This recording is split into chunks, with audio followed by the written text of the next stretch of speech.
As Coach Kingston alluded to just a few minutes ago, it's an exciting weekend for us to be able to honor the life and legacy of Earl Bass and the impact that he had on this baseball program. I was talking to some people this morning. You look back at the tradition and history. This program has been to the College World Series 11 times. Guess who started it? Earl Bass. 1975. And then you look at the statistics.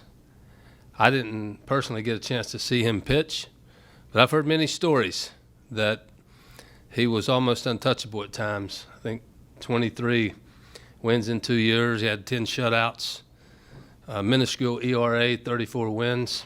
I had a chance to first meet him years ago at Sarge Fry Field when he came back for an alumni game, and he was in great shape. He looked like he could still pitch. And I was reminiscing a little bit, and I said, Earl, I've heard stories that when you took the mound, the Garnet and Black had a pretty good chance to win.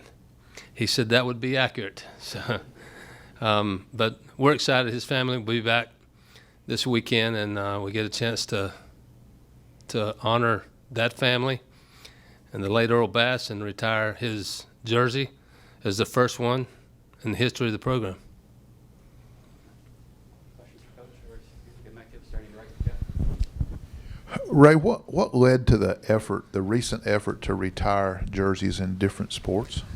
You use that word recent loosely because this started, you remember I come from a background that you sometimes have like 12 seconds to make a decision.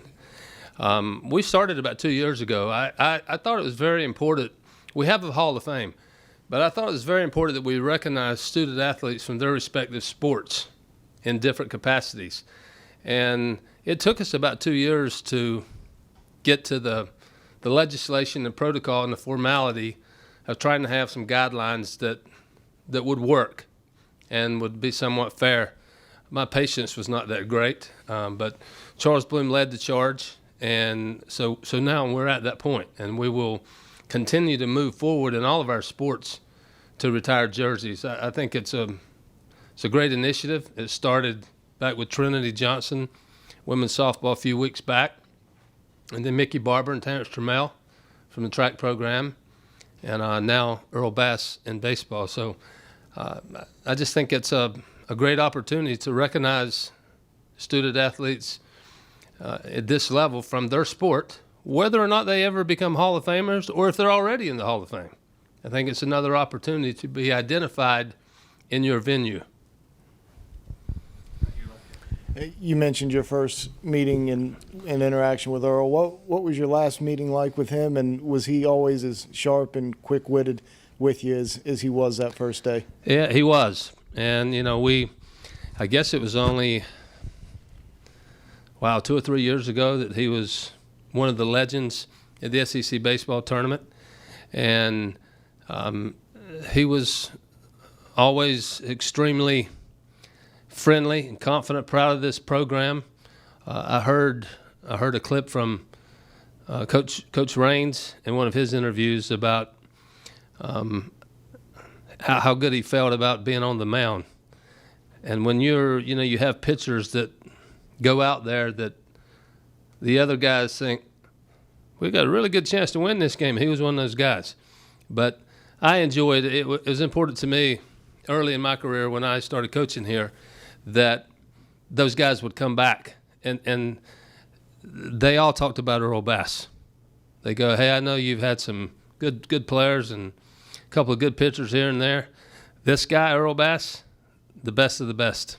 I mean, the numbers will frighten you. Sometimes you say, hey, I'd like to grab a bat today. I don't think when Earl Bass was on the mound you felt like you wanted to grab a bat if you look at the statistics. So we're delighted to retire his jersey. All right, front here, Rick. Hey, Ray. Mark alluded to the fact that there'll be tons of guys in the future who will have their jersey retired. And when you were looking at, what jersey you were going to put up on the wall this year, was there anyone else you were considering, or did you just want to do Earl solo? Well, there were other names that entered because there's a committee. I don't have a vote. Charles Bloom didn't have a vote. He was the chairman of the committee to retire jerseys.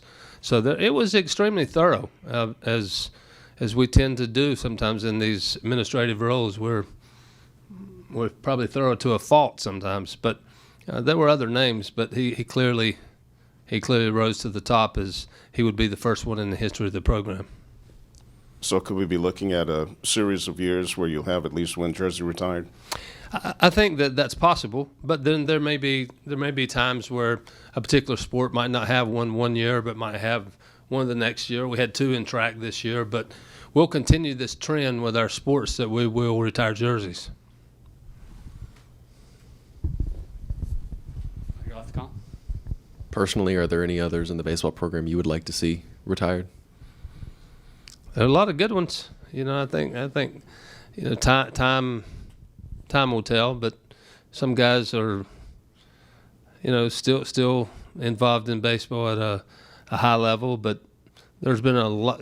Talk about the tradition of this program and the 11 College World Series appearances, guys that played professional baseball, but the impact that they made here. There's a lot of those guys. I think that you go back to Coach Richardson 7 years and Coach Raines, 22 or so. We've had a lot of good players come through this program. Stay on your left, John. I assume there's going to be spots around the various venues where the numbers are put up for each sport. Would you like to see in time kind of a central hub, whether it be at the football stadium or somewhere in the athletics complex where names, accomplishments, jerseys, and so forth are retired? Yes, and you may be alluding to a physical Hall of Fame, if you will.